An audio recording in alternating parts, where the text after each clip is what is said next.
Now, Nedbank has just won 5 Loerie Awards for its innovative marketing and advertising campaigns over the past year or so, demonstrating what it claims is its long-standing commitment to creative communications that surprise and engage audiences. Now, 3 of the awards were for the Nedbank Yona Team Search campaign, the Savvy Campaign Water Billboard, and for Nedbank Capital's Business Day cover. So, for a bank, I would suggest that was doing some fairly pedestrian stuff some years ago. What has changed? Well, let's answer the question. Tulani Sibeko is with us, Group Executive Marketing and Communications. Am I being a little disingenuous here when I say in years gone by, past couple of years, the work that's been coming out of the brand has been poor? That is fair to say, Jeremy, and we also felt that we came to a point where a revival was required.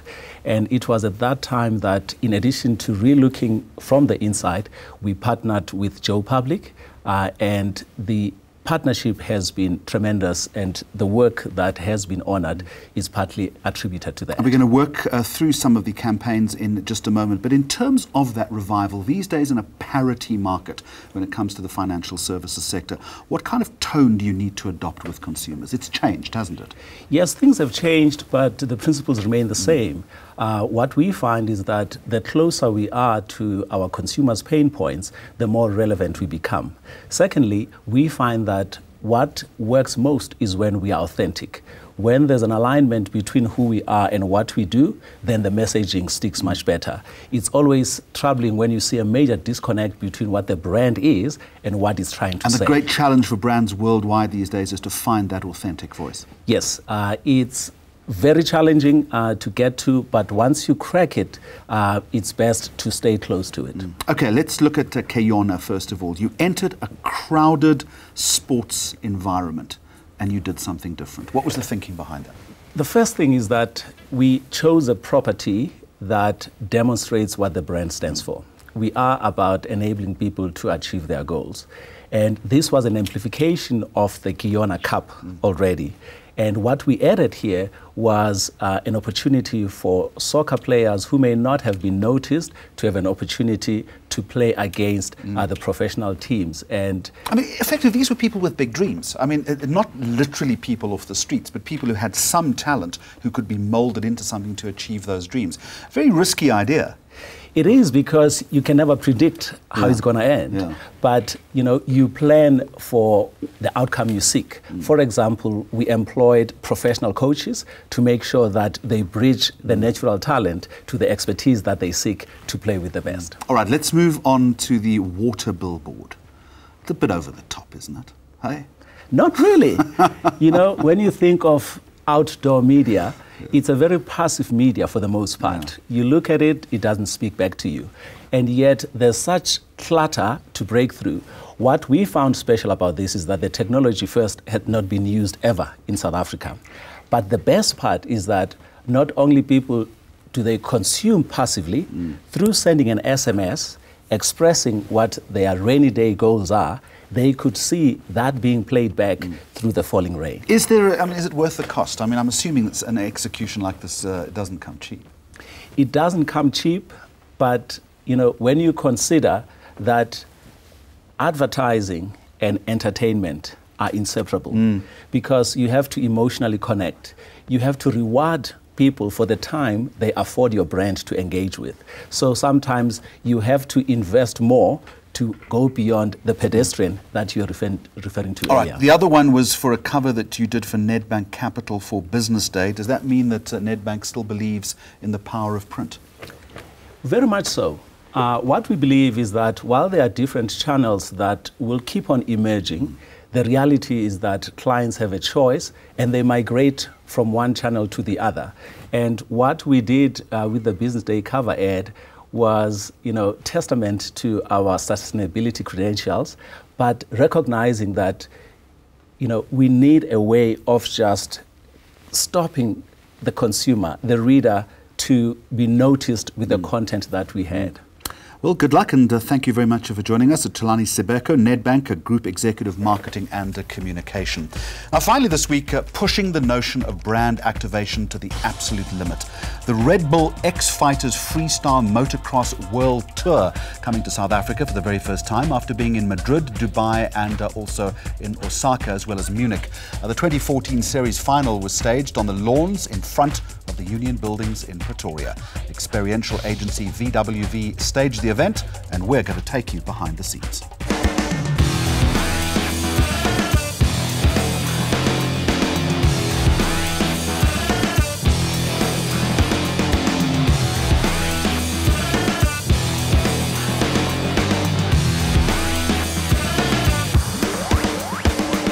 This is the first time that Freestyle Motocross World Tour has come to South Africa, so we were very proud to host that as Red Bull South Africa. When Red Bull SA found out that they had been selected to host the World Tour, they approached us to pitch on stage in the event. Events like this don't come along every day, so we were determined to rise to the challenge. VW had pitched for the event, and their presentation was creative. It was really what we were looking for, as from a brand perspective, as well as the experience and reviews and events that VW have got behind their back. We were very comfortable with going with VW as the event agency on this one. To stage an event on this nature on a field like the grass embankment at the Union Buildings, it was the unknown. It had never been done before. So the event execution took about 3 years of planning. There are a number of challenges when transforming an open lawn in front of a national heritage site into an arena for 22,000 spectators. Everything had to be brought in from scratch. 12,000 tons of sand were trucked in from a quarry just outside Pretoria.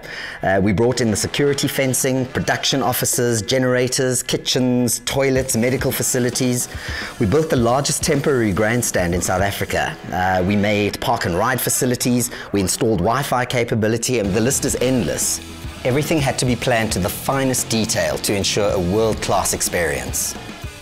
We wanted to stage a uniquely African experience for the spectators, for the international media, as well as the athletes.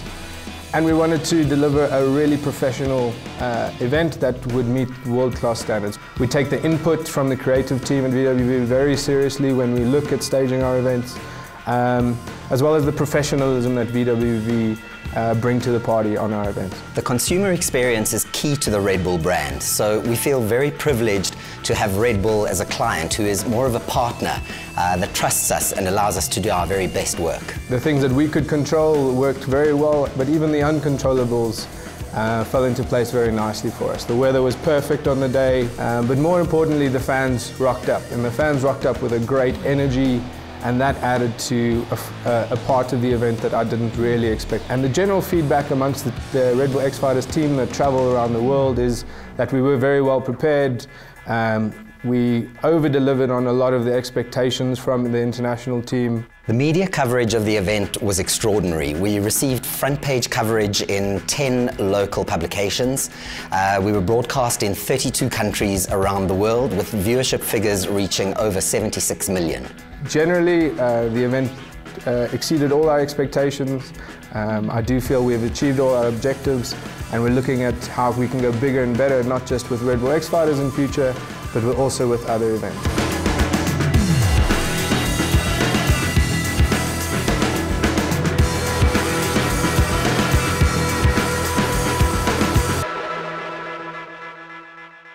Well, the Red Bull X-Fighters seem to be very much in demand as the new Toyota Yaris campaign also made use of a freestyle motocross champion in order to gain some street cred. The FCB agency was behind this one.